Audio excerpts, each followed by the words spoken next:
ब्राह्मणवाद की धज्जियां उड़ाने वाले बाबा साहब अंबेडकर कैसे हो सकते हैं ब्राह्मण? सुब्रमण्यम स्वामी को रहा ये करारा जवाब।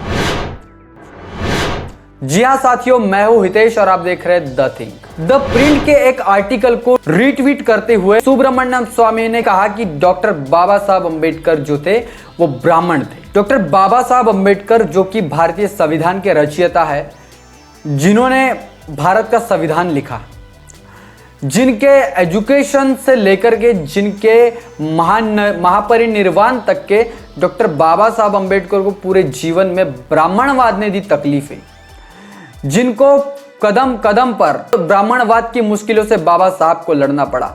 ऐसे में सवाल यह उठता है कि सुब्रमण्यम स्वामी ने किस आधार पर कहा डॉक्टर बाबा साहब अंबेडकर को ब्राह्मण?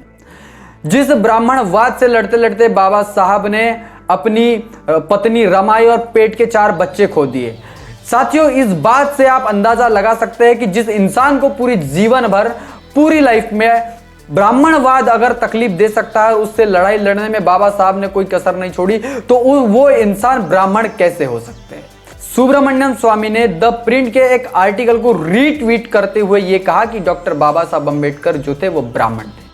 लेकिन साथियों, मैं आपको यह बताना चाहूंगा कि डॉक्टर बाबा साहब अंबेडकर ने अपने जीवन में जितने भी थीसिस लिखी, जितने भी किताबें लिखी, द कास्ट इन इंडिया में बाबा साहब अंबेडकर लिखते हैं कि ब्राह्मणों ने अपने फायदों के लिए जाति बनाई। जिस जाति का फायदा सिर्फ ब्राह्मणों को अपने ही फायदों के लिए हो रहा है, बाकी निचले स्तर की जो जातियां हैं वो उनके बारे में कोई सोच नहीं रखते हैं। दूसरी बात, the annihilation of the caste में डॉक्टर बाबा साहब अंबेडकर कहते हैं कि हिंदू मुझसे घृणा करते हैं, हिंदू को मेरी छाव से भी नफरत है। इतना ही नहीं कि हिंदू मुझे अपने बगीचे का सांप मानते हैं, वो जब चाहे मुझे कुचलने की, मुझे मारने की जो है कोशिशों में रहते हैं। इतना ही नहीं तो बाबा साहब अंबेडकर ने अपने जीवन में जितने भी लड़ाइयाँ लड़ी है, उनमें बाबा साहब अंबेडकर की सीधी लड़ाई ब्राह्मणवाद से थी, ना कि किसी ब्राह्मण व्यक्ति विशेष से थी। बाबा साहब अंबेडकर लिखते हैं कि आप तब तक ही हिंदू हो जब तक इस देश में हिंदू मुसलमान को लेकर के कोई एक मसला नहीं हो जाता, हिंदू मुसलमान को लेकर के कोई एक सांप्रदायिक दंगा नहीं हो जाता। आप तब तक ही हिंदू हो जब तक आप मुसलमानों के खिलाफ आपको जब तक कि यूज नहीं किया जा सकता, जब तक कि आपको उसका वापर जब तक कि आपको करने के बाद में आपको छोड़ दिया जाता है, तब आप पिछले अपने अपने जातियों में चले जाते हो। लेकिन बाबा साहब अंबेडकर कहते हैं कि जाति कोई क्लब नहीं है कि जिसमें जब चाहे आप एडमिशन ले सको, दाखिला ले सको। जाति व वर्ण व्यवस्था है वो 4 मंजिला बिल्डिंग है। जिस माले में जो इंसान रहता है वो उसी माले में रह लेता है। उसके लिए ऊपर के माले में जाने में या नीचे आने के लिए उसमें कोई स्पेशल सीढ़ी नहीं है, या कोई लिफ्ट नहीं है, या कोई दरवाजा नहीं है। तो साथियों, इससे आप अंदाजा लगा सकते हैं कि जातिवादी व्यवस्था, ब्राह्मणवादी व्यवस्था, वर्णवादी व्यवस्था, इन सब चीजों को कितना हमेशा के लिए मजबूत बनाए रखने की कोशिश करते हैं। डॉक्टर बाबा साहब अंबेडकर, जिन्होंने अपने जीवन में इतना संघर्ष करके इस देश को इतना महानतम संविधान दिया। बाबा साहब अंबेडकर कहते हैं कि मैं जब पहली क्लास से पढ़ता था तो बाबा साहब के अंत तक के बाबा साहब को ब्राह्मणवादी विचारधारा के लोगों ने हमेशा तकलीफ दी है। बाबा साहब कहते हैं कि ब्राह्मणवादी विचारों के लोग पहले तो आपको आपके जीवन में बहुत कठिनाइयां उत्पन्न करेंगे।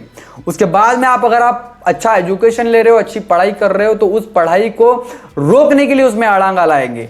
और उसके बाद भी अगर आपको वो सब आप चीजें पार करके आगे जा रहे हो तो आपके खिलाफ साजिश की जाएगी। और अगर वो भी चीजें आपने पार कर दी, तो आपको आपके श्रेय के पीछे, मतलब आप जितना सक्सेस आपको मिला है उस सक्सेस के पीछे वो अपना लेबल लगाने का जो काम है वो करते हैं। मतलब ब्राह्मणवादी विचारों को मजबूत करने की कसर जो है ब्राह्मणवादी लोग कहीं भी नहीं छोड़ते हैं। मैं सुब्रमण्यम स्वामी को द थिंक के माध्यम से ये बताना चाहता हूं कि जिस बाबा साहब का जीवन संघर्षमय जीवन सिर्फ ब्राह्मणवाद को खत्म करने में और इस व्यवस्था परिवर्तन को लगाने के लिए बाबा साहब ने अपने जीवन व्यतीत कर दिए, वो भले ही ब्राह्मण कैसे हो सकते हैं। उन्होंने बाबा साहब अंबेडकर ने अपने जीवन में ब्राह्मणवाद को खत्म करने के लिए चौदार तालाब का संघर्ष किया। जी हां साथियों, ये वही चौदार तालाब का संघर्ष है जिसमें पानी का संघर्ष बाबा साहब अंबेडकर ने किया। वो कहते हैं कि ये पानी पीने से, जहां पर कुत्ते और बिल्लियां पानी पी रहे, ये पानी पीने से मैं और मेरे लोग कोई अमर नहीं होने वाले। मैं इसीलिए इस पानी को छू रहा हूं, इसीलिए इस पानी को पीने की कोशिश कर रहा हूं, ताकि मैं भी एक इंसान हूं, मुझे भी समाज में रहने